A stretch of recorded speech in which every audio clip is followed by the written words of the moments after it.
I'd like to call the meeting to order for the regular meeting for Shafter City Council Tuesday, December the 2nd, 2025. I'd like the record show that we have two mayor and mayor pro tem absent tonight. And I'm going to lead you in the Pledge of Allegiance, and I'm calling upon Councilmember Espinoza invocation.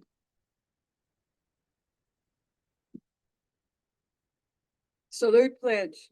I pledge allegiance to the flag of the United States of America and to the republic for which it stands, one nation under God, indivisible, with liberty and justice for all. Please remain standing. Thank you, Lord, for this day that you've given us. Lord, thank you for each and everything you do for us, the blessings that you rain down on our city. And be with us tonight, guide and direct our paths. In Jesus' name, amen.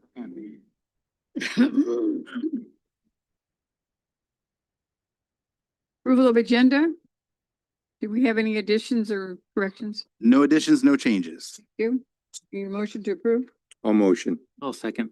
Okay, we have a motion by Councilmember Espinoza, seconded by Councilmember Alvarado to approve the agenda. Roll call? Councilmember Alvarado, Yes. Espinoza, Yes. and Prout. Yes. Public comment. Anyone in the audience care to address the council may come forward at this time.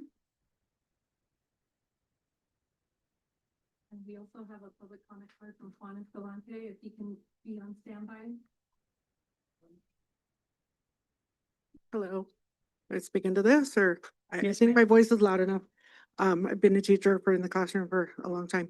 So I'm here tonight to speak up on behalf of Gilbert Alvarado.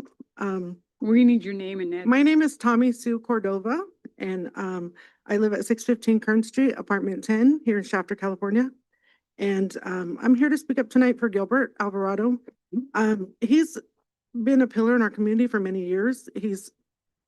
Seen in our school districts, he's seen in the community at different events. I am thankful for him for just the services that he provided for my family when my brother made some bad choices.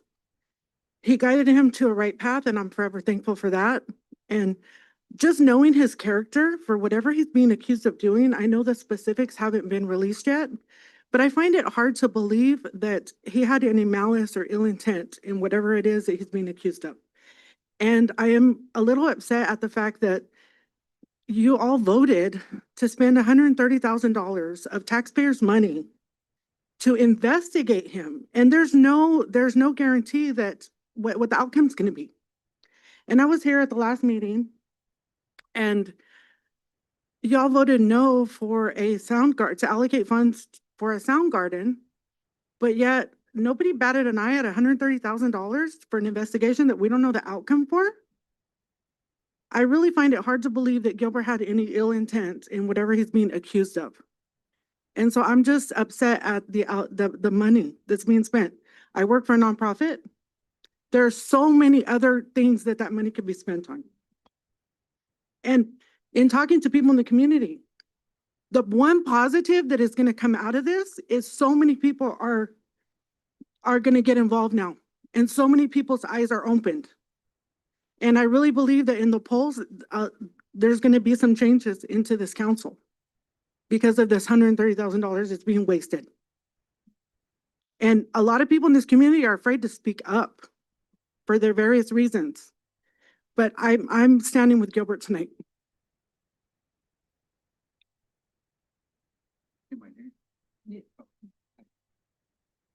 All right, well, I actually agree with everything that Tommy Sue said. I'm actually here also for Gilbert. I know Gilbert for quite a few years in the fact that we do a lot of things for the community. So I'm not in the understanding of what's really going on with this, but I hearing from the community and, that other stuff that went on in regards to DA being involved, nothing was found. And now we got here trying to spend all these kinds of money, trying to figure out, it doesn't matter who started it, who did it. We all grown men here. We all work in merits, right? We all here for the people at the end of the day, like Tommy Sue said, at the end of the day, spending that kind of money is something that we know, character Gilbert, that he did not do. Why are we spending that kind of money to this when we can put it into other programs, right? Those kind of programs we don't know what those are.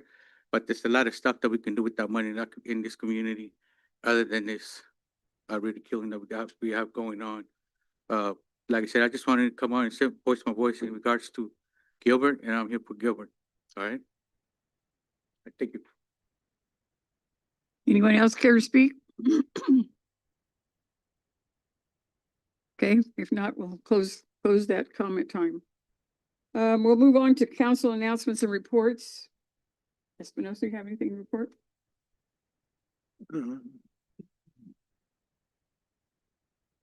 On the 21st, I attended the LGI home ribbon cutting celebration. That's the homes that are being built right there on North Beach. And it looks like they're doing some quality work there, and the houses are going up very fast. I'd like to say happy Thanksgiving to everyone on the 27th. And then I attended an oath of office for Animal Control Officer Mark Meyer. And I'd like to welcome him aboard to the Shafter family, and that's all I have. Councilmember Alvarado? Thank you. First of all, I just want to say thank you for everybody that came by and supports me and spoke on my behalf. Thank you very much. On a positive side, that a lot of you know that we have a Christmas parade coming up on December 5th, and it's going to be our 9th anniversary. So next year it's going to be our 10th anniversary doing the Christmas parade, Shafter Lions. But I know a lot of you are here because of the questions I asked at our last council meeting. At this time, I believe city attorney, because the item is not on the agenda, we're not able to discuss it. I do have he did send them to me and the rest of the council last night. I saw mine last night about 9. I do have them available, and I'm going to share them on Facebook. I did ask the city attorney. He said it was fine. So I'm going to be sharing the answers, or not the answer, the response to my questions. You're happy to read them and share them. On another concern, I know just a concern to the city manager. There was an item that we approved, and maybe we could put it back on the agenda for our next council meeting, to discuss the I don't know exactly what it's called, but it's where when service clubs do events, they're getting charged by the city, where the city council has like the $25,000, and the city council. So I don't know if that's possible to put that back on in 2 weeks on for discussion. It just, I'm starting to hear that it's not actually a fair opportunity. So, and I apologize, Councilmember, do you want us to put on an item that would allocate money in the budget then for these events, or how are we No, looking at the well, city shortfall? From my understanding, just because of Christmas, I'm saying this because of Christmas parade, because I got a bill, or not, the Lions got a bill, right? $10,000. But because we're council members and we were given $25,000 of taxpayers' money to use towards in-house credits, correct? Right. Okay. So there's concerns about that policy, because if no one from council sponsors one of the club's events, they themselves have to raise the money from outside other than taxpayers' money. Yeah, that's correct. Yes, so, You want it paid for out of the city budget then? well, my thought is that to put all the money that is allocated to each individual council member for the 25,000, put it in a bowl and make sure all the original events that we normally have are covered. So I'll bring an item to reallocate the money back to a general pool, and then you guys can vote events, is I think where this is Yeah, going? because, yes, Discussion item. Council member, you can correct us if I'm wrong. It sounds like you want a discussion item to figure out yes. how we're going to allocate, Yeah, how to have this program, because what you're talking about is a separate way of doing it.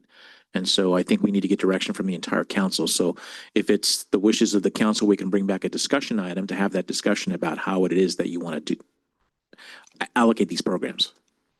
Can you explain it to me one more time, Marco? So as I understand it, you've adopted a policy. Yeah, so as Yeah. part of the budget process last year, you guys adopted a policy going forward where each council member is allocated $4,000 in direct sponsorship money that can be used with outside agencies. In the past, council generally hasn't taken action to approve city budget for these separate nonprofit events. So that money has been paid out, I believe, under the discretion of the city manager, which I'm a little bit uncomfortable making. The Lions Club Christmas parade is about 10,000 in overtime for the city alone. So what it was, each council member was allocated $25,000 in in-kind fees that you guys approved that could be used to sponsor these types of events. So a bill was not sent to the Lions Club. I asked all council members if they would like to sponsor this event. I've only heard back from the mayor pro tem so far. But, if- Well, Oh, and I apologize. I apologize, Councilmember. but if there wasn't no council member stepping up. Yeah. Then the Lions is on their own to raise that 10,000 from the community or sponsorship. I'm outside where maybe from a different club, because I'm on council, I get the privilege of using taxpayers' money to sponsor this event where you don't have that opportunity to use taxpayers' money for something that's going to benefit the whole community as a whole. The way it's set up is any member of the public can lobby any member of council for a portion or sponsorship of their event. It just so happens on this event that there are 2 council members that are on Lions Clubs, but it could be for a Rotary event, it could be for Elks, could be for Kiwanis. They just have to approach and lobby council members. Yeah. But there's no guarantee. Right. We're not forced to. That's, Right. that's the concern. So we would bring back a discussion item and then seek direction from you as to whether or not you want to make changes to that program. Because Councilmember Alvarado is correct. It would require, at least the way the policy is today, would require 1 member or 2 members to sponsor that event Mhm. so that the fees could be waived. And so there may be instances in which there are other events that don't receive the support or the approval of the request that comes out of their budget, that where the service club or whoever the event sponsor is would have to pay those fees, because there is not a waiver provision in our fee waivers for these types of events. So it'll be individual council members or it'll be pooled? Well, I think that's the question that we'd have to come back to you with for discussion to see how that can be further refined. And basically, that's what we did before. That's what we did before. And so this was going to change it. And I wasn't really supportive of it myself because I thought it worked fine before. And yet the council did prove to go that way. So But obviously it's I not, don't have a problem. with it's it. not a matter that's not on tonight's agenda, so we would have to bring it back and agendize it. Mhm. We could bring it back for the full discussion. Okay. Right. And just one more, just question. If we could put the response to the questions on the agenda for our next council meeting? Is that possible? It's already a non-confidential document. Anybody can get any copy of it. I don't know what mechanism we'd use to put it on agenda. If it's the wishes of the council, we can put it on for as a discussion item as well, or at least just as a presentation. I don't know that we need to have a discussion on it, do we? I mean, he's going to release it, so.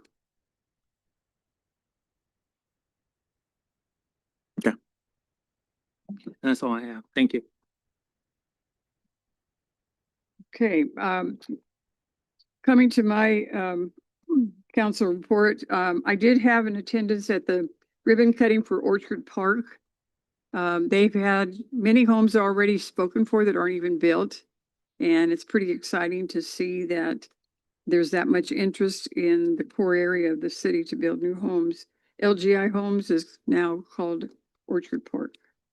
Also, I went along and watched the recreation and recreation department that did the pie run. I told them that I could have used my car and I could have run around with my car, but I didn't do that. I just watched the runners go by and I know they were all having a good time and they had an excellent turnout for their first annual pie run.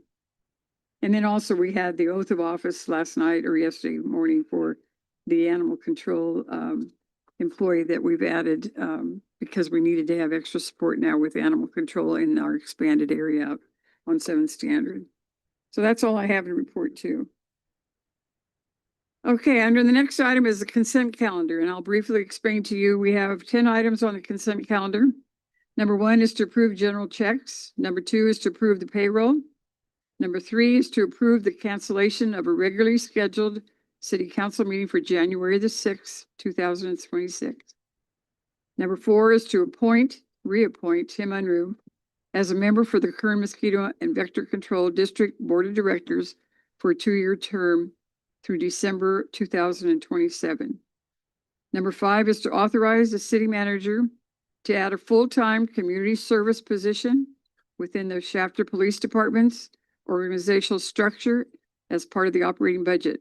And also to authorize city manager to add 1 records technician position within the Shafter PD organizational structure as part of the operating budget.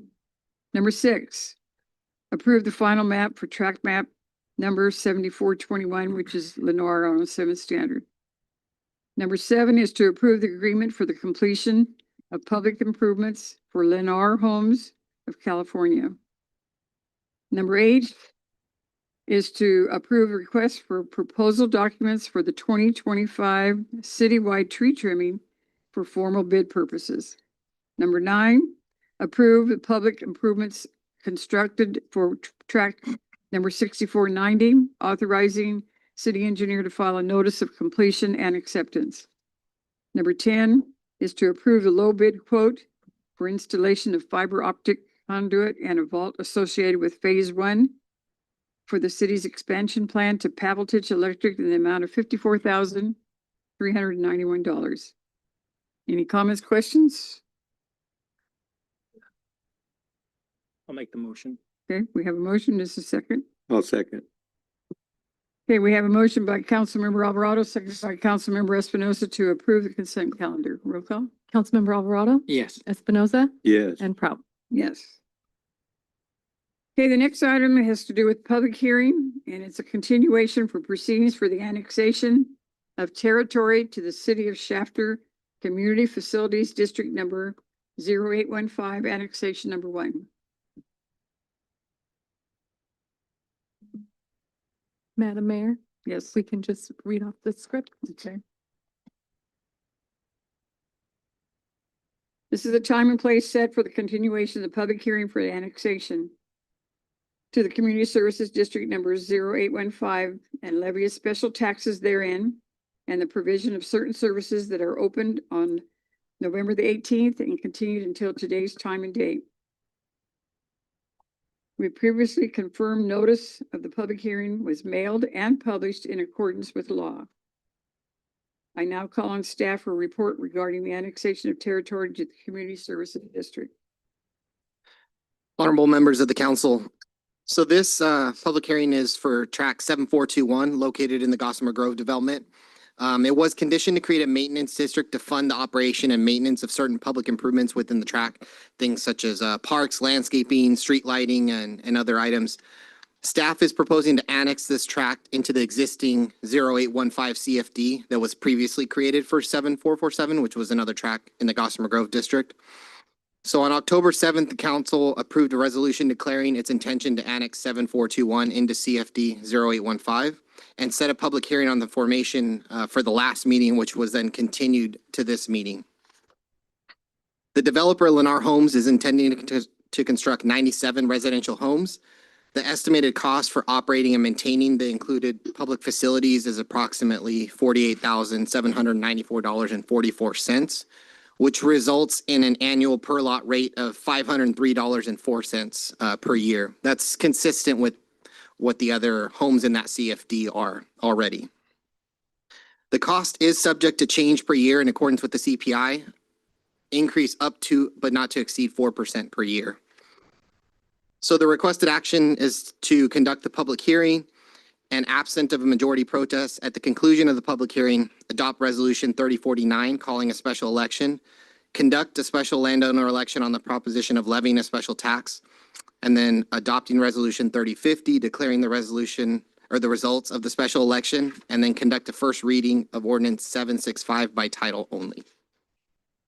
with that, I would be happy to take any questions that you might have. Any questions? Okay, this time, are there any persons that wish to present testimony or protests against the annexation territory to CFD number 0815?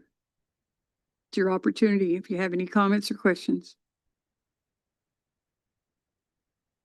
Okay, hearing none. City Clerk, have we had any written protests that's been received regarding this annexation? No written protests have been received. Are there any persons registered to vote in the territory proposed for annexation? The County of Kern Register of Voters has certified that there are no registered voters within the territory. Have the owners of all the taxable property in the territory proposed for annexation? Yes.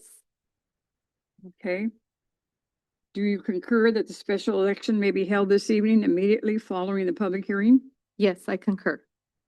There's been no testimony or protest received or heard. I am prepared to close the public hearing. However, before I do that, I'd like to provide anyone that would like to submit any written or oral comments a final opportunity to do so.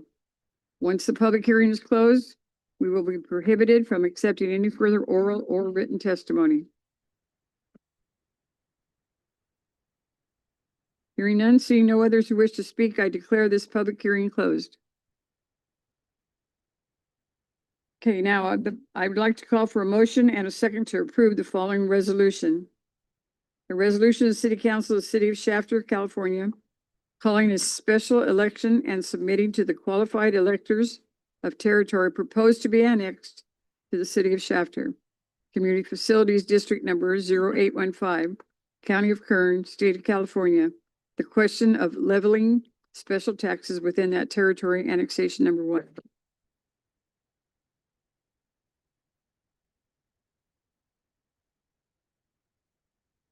Oh, motion. Yes. Motion. Okay, I'll second. we have a motion by Councilmember Alvarado, seconded by Councilmember Espinoza to approve the resolution. Yes. Yes. Yes.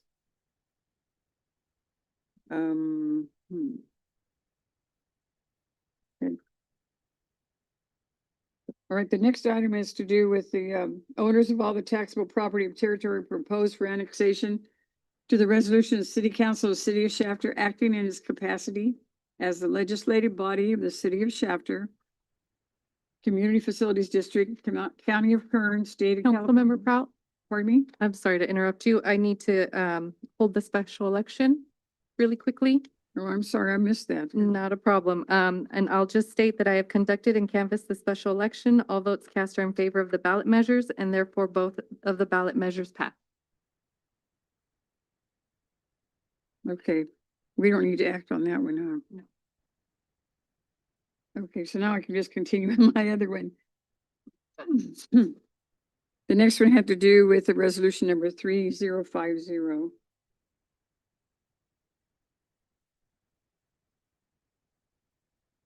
You're gonna have to help me. I guess I'm lost in the process. Was I right in what I was reading? Number 4, adoption and resolution declaring results of the special election 3050. Page 2. Yes. Page 2, bottom of page 2. Okay, I call for a motion and a second to approve the following resolution. I'll make the motion. I'll second. Okay, we have a motion by Councilmember Alvarado, seconded by Councilmember Espinoza. Councilmember Alvarado, Yes. Espinoza, Yes. and Prout. Yes. Okay, and then the number 5, right? City Council presents ordinance. Call for a motion and a second to waive first reading and read by title only the ordinance levying special taxes. Ordinance levying special taxes for first reading. An ordinance of the City of Shafter acting in its capacity as the legislative body of the City of Shafter, Community Facilities District, County of Kern, State of California, authorizing, excuse me, and leveling special tax in such community facility districts, including the certain annexation territory identified as annexation number 1. Motion? I'll make the motion. I'll second it. Okay, we have a motion by Councilmember Alvarado, seconded by Councilmember Espinoza to approve the ordinance. Councilmember Alvarado, Yes. Espinoza, Yes. and Prout. Yes. Thank you.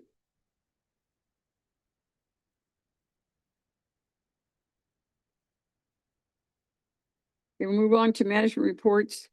First item is a First Public Hydrogen Authority FPH2 membership.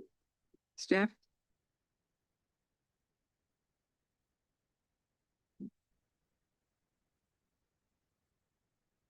Honorable council members, good evening. Kamal Siada, I'm Director of Economic Development Director here in Shafter. Today, we're bringing forward a recommendation for the city of Shafter to join First Public Hydrogen Joint Power Authority, a partnership focused on advancing clean hydrogen development across the state of California. First Public Hydrogen brings together cities such as Shafter, Lancaster, City of Industry, and Fresno, with the goal of accelerating hydrogen production, fueling infrastructure, and clean energy innovation. Joining the JPA at this early stage positions Shafter to be part of fast emerging clean energy ecosystem that we believe will help shape the next generation of industrial and transportation development. For Shafter, this is a strategic move as our city looks to diversify beyond logistics, potentially into advanced manufacturing, aviation, and technology. Access to clean and reliable energy will be key competitive advantage for the further development of the city. Hydrogen has the potential to reduce emissions, attract new investment, and open pathways for higher value industries. Joining the JPA does not commit the city to any specific project or financial obligation. What it does, though, it gives us a seat at the table early, so Shafter can evaluate opportunities, understand emerging technologies, and align our economic development strategy with a clean energy future that is already taking shape across the state and the country for that matter. With that, I would like to introduce Mr. Jason Cottle. He's the CEO of First Public Hydrogen JPA. Jason is no stranger to city government, having been the city manager for Tehachapi and Lancaster. Jason was instrumental in helping Lancaster become the nation's first net zero city in 2019 and has positioned it as pioneer in renewable hydrogen deployment through innovative public-private partnership. Without further ado, Jason.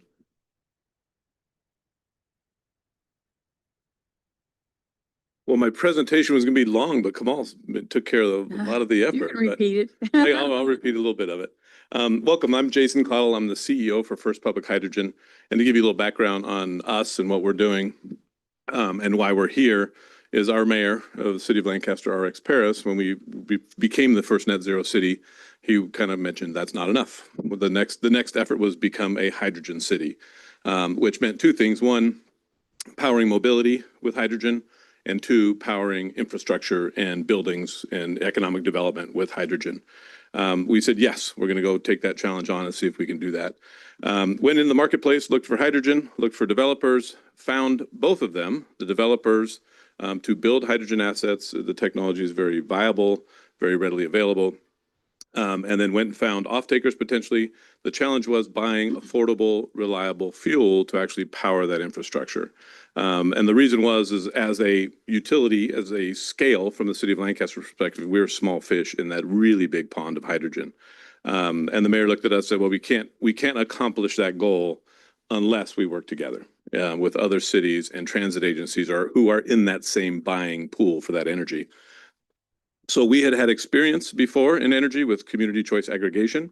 So we had formed the city of Lancaster, Lancaster Energy, and then eventually ended up managing 9 other cities' energy portfolio collectively through a same JPA model, and felt that this was an ideal way for cities to collectively work together to engage in the economic development of municipal energy.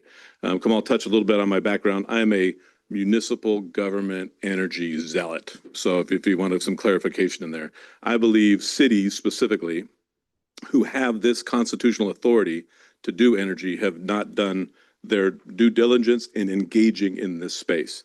providing affordable energy for economic development, providing clean energy for your communities and your transportation needs, providing incentives for business to locate, providing incentives for businesses to clean up the transportation industry. And you guys are sitting in a very natural position, not only regionally, but with your entrepreneurial spirit, obviously with your staff, Lance and Kamal, who have really unique opportunities to fit well in this space. So the structure of First Public is we all have shared goals as municipals, right? We want to see economic development. And when you look at the economic development space, when you say we need power and we need energy to fuel new development, and we do not control that energy, we do not control our land use, and we do not control our economic development futures. So this gives us the opportunity to do that. The Joint Powers Authority currently is the City of Lancaster, City of Industry, City of Fresno, and City of Montebello, and hopefully tonight the City of Shafter. Each one of these cities have a very unique role in the group, and I think that's key to what we're here for today. Lancaster has we're way up in the desert, a lot of land, a lot of development opportunity, a lot of green energy production capabilities, and a number of different use cases, from large data centers to logistics as well. Industry, if you know, the City of Industry is a very heavy-duty logistics area that has the opportunity for fueling those logistics centers. Fresno has their own municipal transit agency that has been retrofitting to be powered by hydrogen buses, as well as Montebello, who's in the east LA area. So we have these really unique cities, and of course Shafter, who's positioned perfectly in the Central Valley from not only a logistics perspective, right? And we know what your logistics effort has been. You have a lot of demand for fuel, specifically hydrogen potentially, with some of your agencies going directly to the ports on a regular basis. I'm assuming. I'm generally knowing that they do that.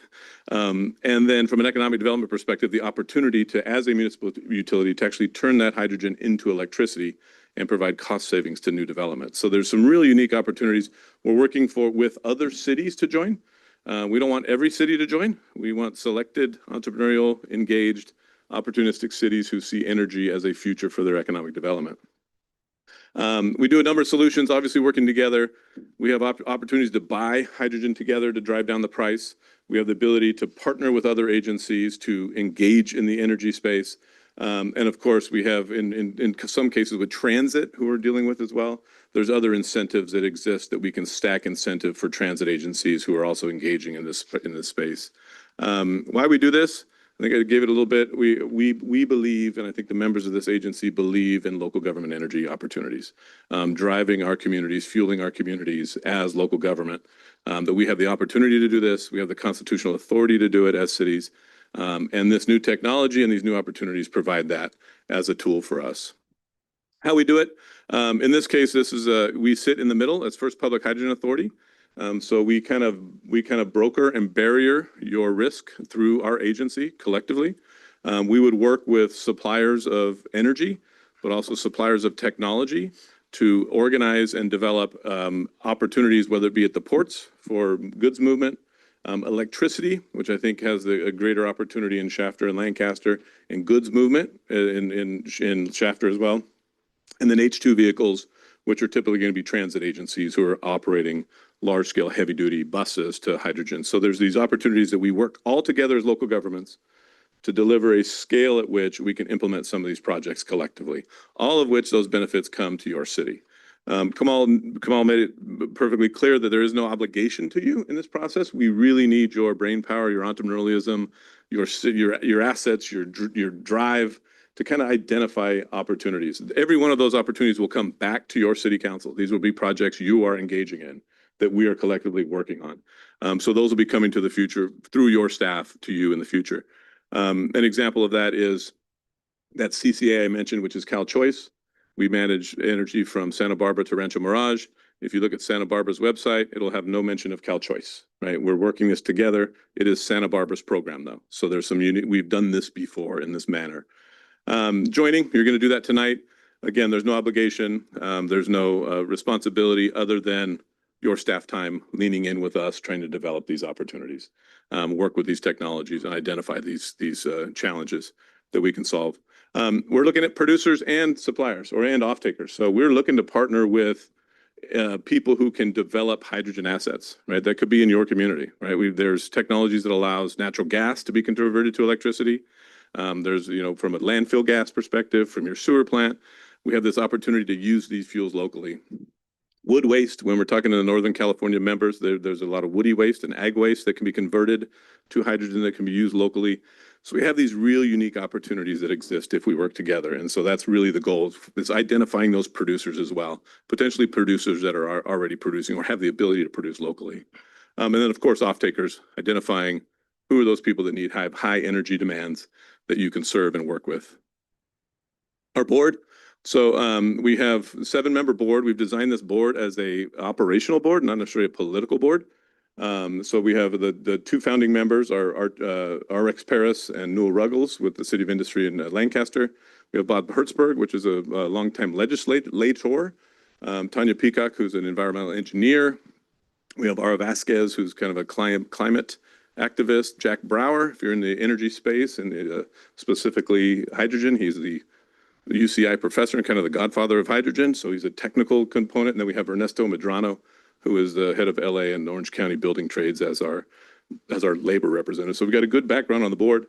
And we're really looking to, on the operational side, forming a advisory board, which it consists of our members, likely your city manager and economic development director, to be part of this and this opportunity. And again, every decision that's made for your city will come back to your city if that's the case. But we're excited you're going to join. I think we have a great team that we've put together, not only great cities that are working together, but great opportunities for us in the future. I can't tell you exactly what they're going to be. I can tell you we are working together with cities who are entrepreneurial, who can see the vision and see if we can't create something really cool for your community and for all of our communities. So be happy to answer any questions. So as far as for Shafter's part of this, is there going to be a plant here? Is that something we're looking at potentially? I had discussion with a few companies that demonstrated interest in developing a presence in Chapter. We also recently did a zone change amendment to allow for the production of hydrogen in Chapter. So no decisions yet. These are preliminary conversations, and that's where the suppliers that Jason talked about of hydrogen would play a role in this whole equation. So it's early stages at this point. So potential jobs, creating jobs, correct? There is potential job creation, but also having this type of energy is an enabler to attract other industries, high value industries into Chapter. Okay, so just for me to get a bigger picture is where does Shafter fit in this? Like, we're gonna use some of that energy or? No, I can give a practical example. Sorry to jump in. H2B2 out of Kerman's kind of a prime example of this. They're doing hydrogen production. It's a private company that Kerman attracted to the city, and they're selling it to larger municipalities with large transit agencies. Primarily, I think they were negotiating with Fresno and Clovis specifically. So that would be where our opportunity would come in. If we can capture some of this production here, not only do we get really good jobs with this hydrogen field, we also get property tax revenue generation, sales tax from the sale of hydrogen itself. It's kind of a holistic deal. There'll be a plant and they'll create a It plant? could be a plant, it could be Okay. a station, and we'll take anything they're offering. but, Okay. uh, I wonder what the gas company's thoughts on this? Rob? Yeah, I saw Rob come in.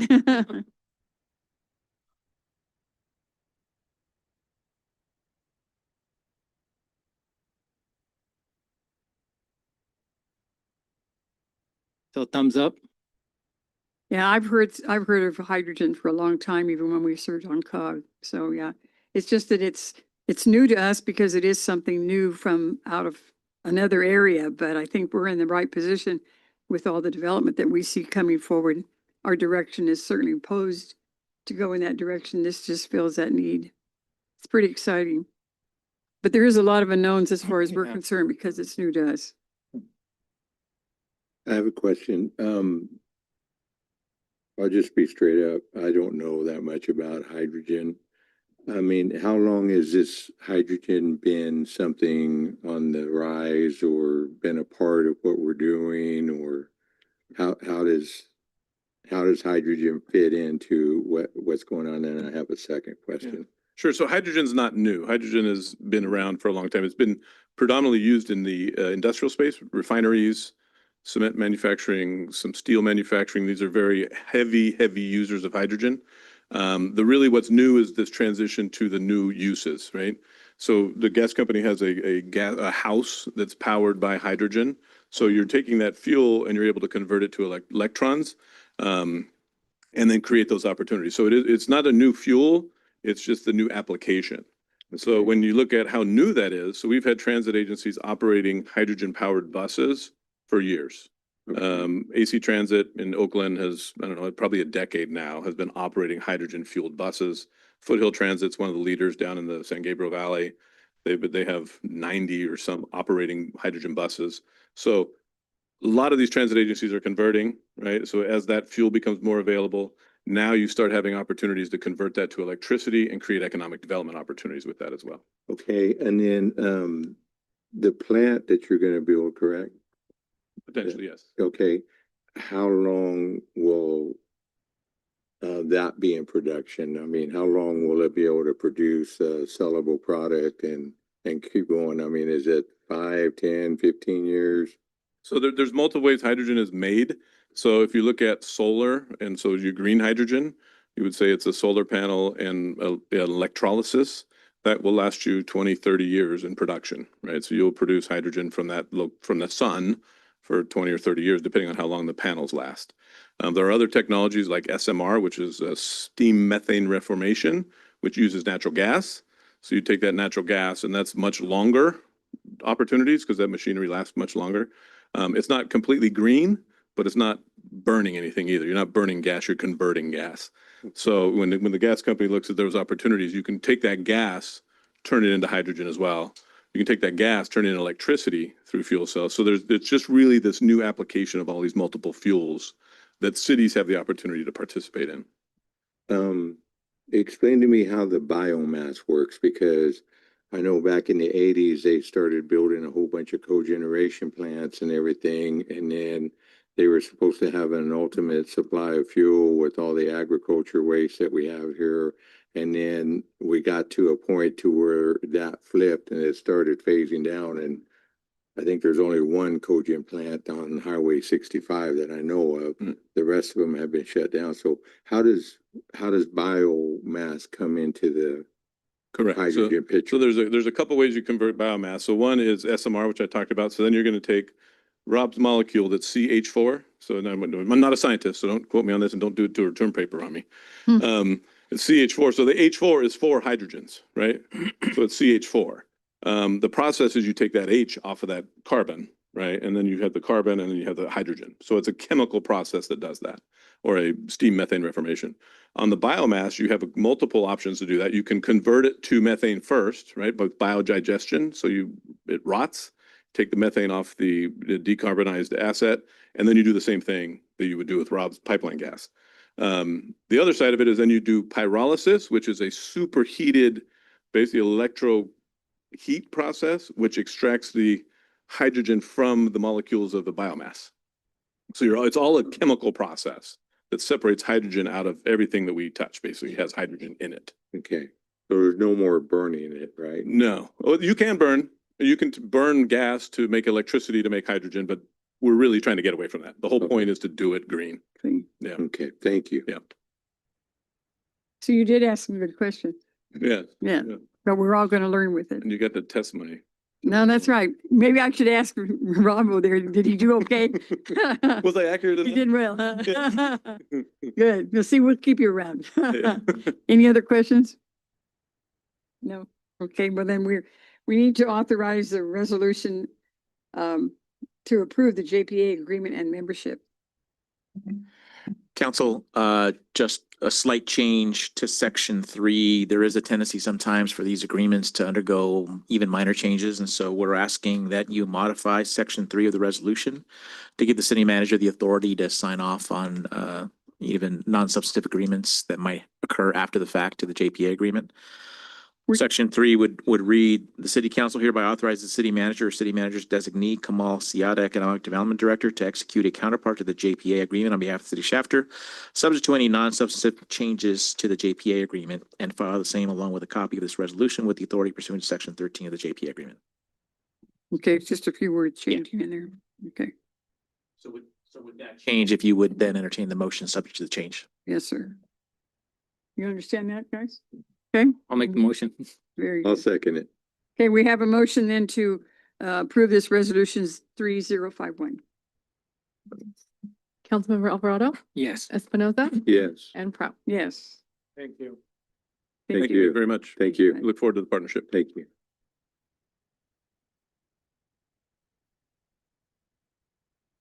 Okay, the next item is the new community-based internet brand and website domain presentation and approval.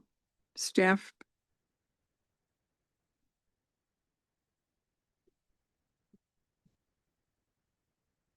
Members of City Council, how are you? Yes, sir. Chris Schultz, Deputy IT Director. I've been guiding the fiber optic division of information technology now for a little over 2 years. And in our effort to expand, the purpose of my presentation today, something I'm really excited to share. However, I'd like to give you a brief update on where we're at within our fiber optic expansion before we get into the website and the domain.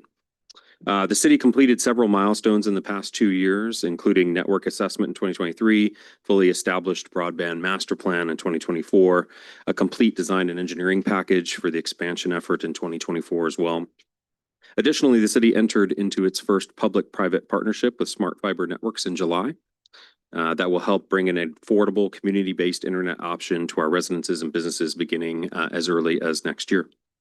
Currently, the fiber optic division is in the process of completing several key milestones in parallel with this partnership that will facilitate the expansion effort, including such items as renovating a room at the Veterans Park location that will eventually be the hub of our internet access for City Core customers.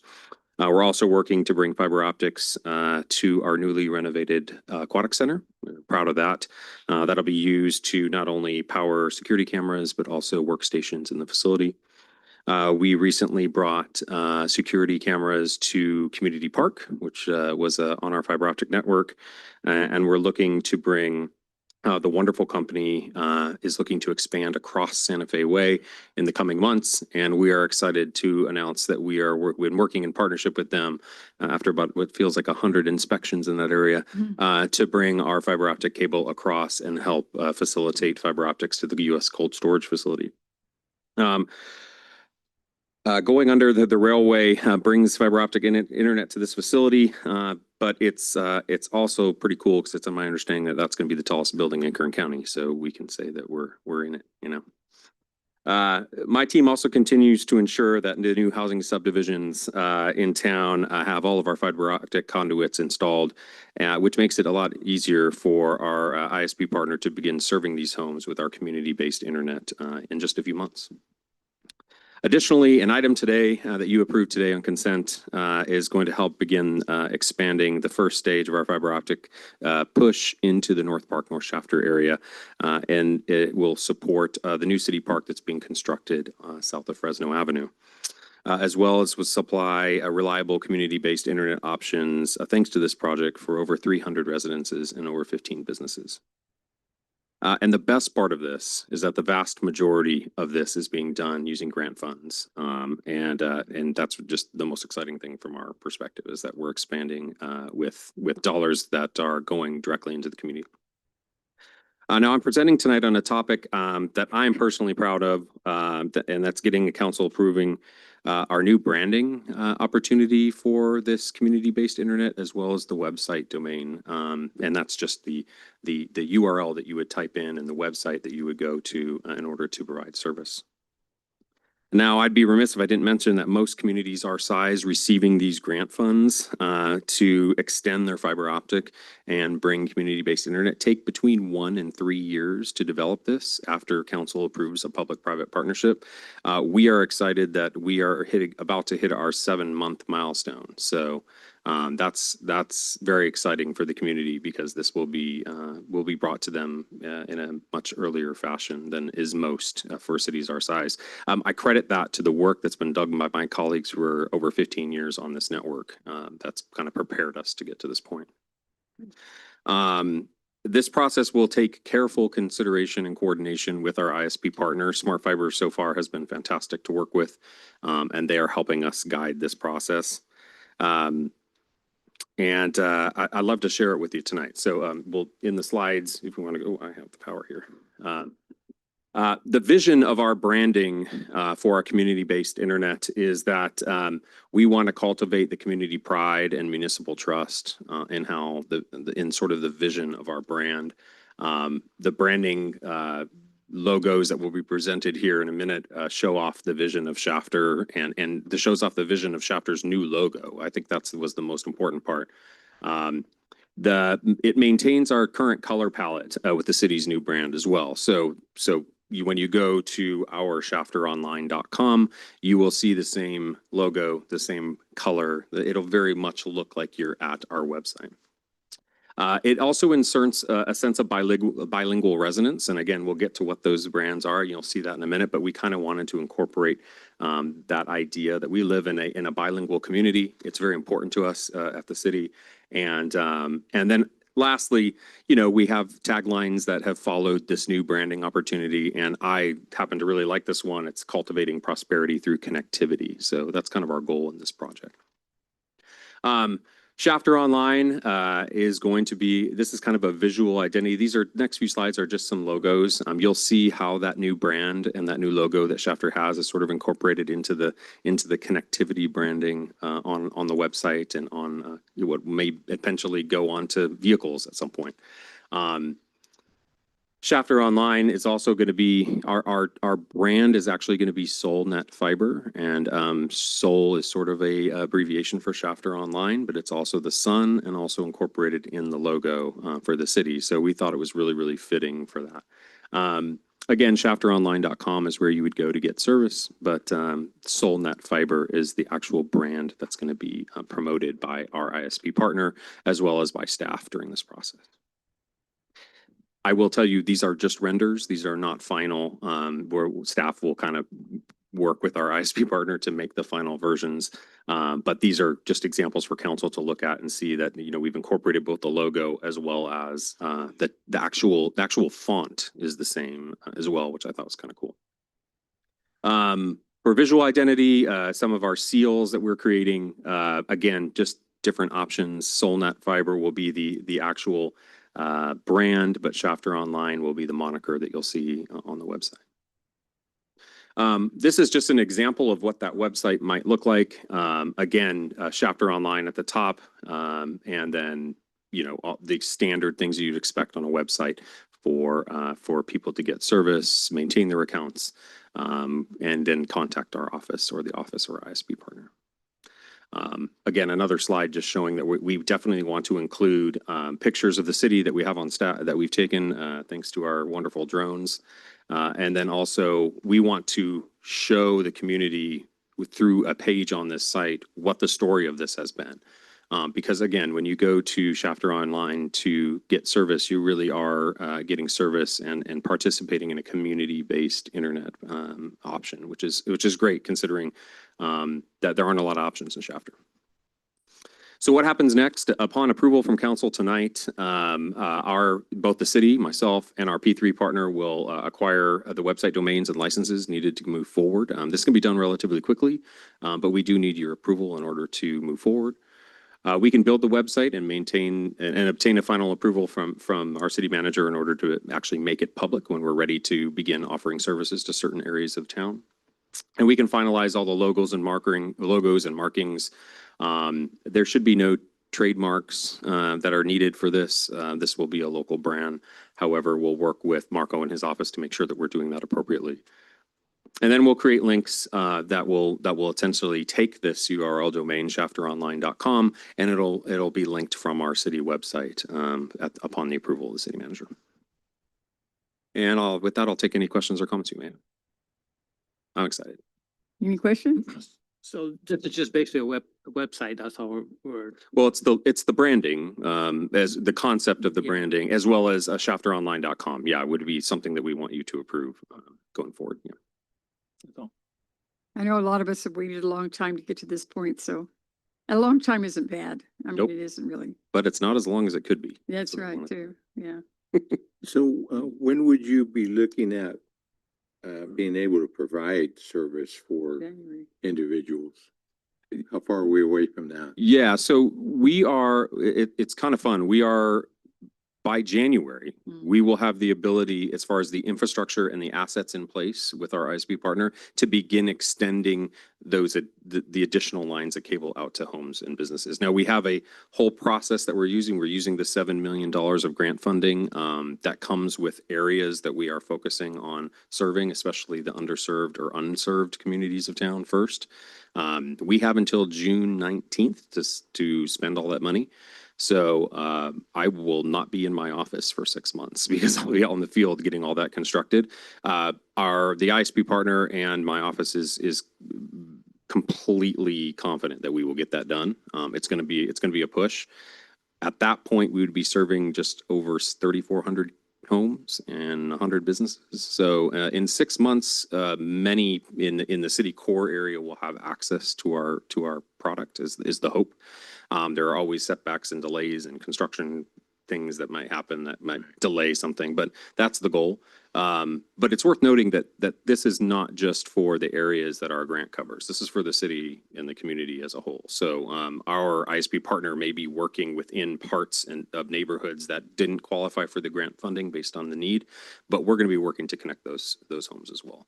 So this is a fluid process, but January of next year is when we look to begin being able to start connecting homes and businesses. Will new construction start out with this? No, there are very few parts of our mapped area for the grant funding that are in new construction. However, as we go through the phases of construction, we might be passing along newly constructed home. A great example would be track 6490 in between Ash and Los Angeles that just got constructed. There are several areas of our grant funding that are within that sector, but we already have conduit there from just our general expansion that we do due to our subdivision agreements.